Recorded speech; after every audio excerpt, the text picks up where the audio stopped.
Olá pessoal, tudo bom?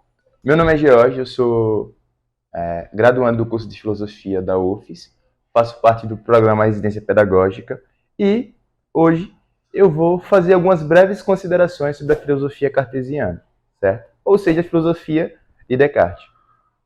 Então, em primeiro lugar, eu quero ressaltar que Descartes ele nasceu em 1596 e morreu em 1650, certo? Durante a sua vida, Descartes ele foi filósofo e também foi um importante matemático. Foi ele que criou, por exemplo, o plano cartesiano. Provavelmente vocês já devem ter ouvido falar ou já devem ter estudado em matemática e até ter tido raiva com isso, né? Descartes, ele é um filósofo que ele é conhecido por ser um racionalista ou inatista. Ou seja, para ele, o conhecimento humano, ele tem a razão como sua fonte principal. Ou seja, é por meio da razão que a gente consegue ter conhecimento das coisas, certo? Só que, na sua época, Descartes, ele se depara com um problema, certo? Vários, porque, enfim, ele é filósofo, então tem vários problemas que ele enfrentou, certo? Mas a filosofia cartesiana, ela está preocupada com um método, certo? Que espero que você já tenha ouvido falar, ou não, mas o chamado método cartesiano. E aí você olha para mim e fala, tá, Jorge, mas por que esse método cartesiano é tão importante? Como eu disse, Descartes ele era matemático. E ele estudou várias outras coisas, certo? Como a filosofia. E aí ele percebeu que na matemática você tem um conhecimento sistemático, organizado. Só que quando você vai olhar as ciências, ou até mesmo a própria filosofia, tem vários conflitos, várias ideias que se convergem. Descartes, ele se propôs, certo? A criar um método que permitisse que essas áreas tivessem também o conhecimento seguro, assim como a matemática. Então, Descartes ele vai criar o método cartesiano, certo? E aí vocês podem me perguntar, tá, Jorge, mas o que seria um método cartesiano? Um conjunto de regras que iria orientar a razão, certo? Para quê? Para a gente ter conhecimento verdadeiro sobre as coisas. Tranquilo? E aí o método cartesiano a gente pode resumi-lo em 4 partes, certo? A primeira, a evidência. Então, eu preciso ter uma ideia clara e distinta das coisas, certo? Para eu saber se ela pode ser verdadeira ou não. A segunda parte é análise. Na análise, o que é que vocês fazem? Olha, é bem simples. Vocês têm um problema, né? Nós temos problemas todos os dias. Então, para resolvê-lo, o que a gente vai fazer? A gente vai dividir esse problema em várias partes, certo? De modo que a gente consiga resolver cada parte. E aí, prosseguir. Também temos a terceira parte do método cartesiano, que seria a síntese.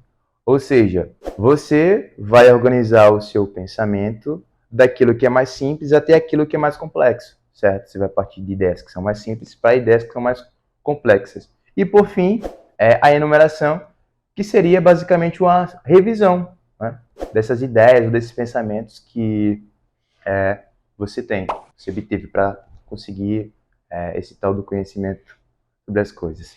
E por fim, uma coisa que é muito importante, não posso deixar de ressaltar, é uma frase muito famosa de Descartes, que vocês já devem ter ouvido falar, vocês já devem ter colocado na bio do Instagram, ou viu alguém que colocou, né? Uma frase simples, penso logo existo, certo? O que isso significa? Muitos falam que, eu existo na medida em que eu penso de maneira crítica.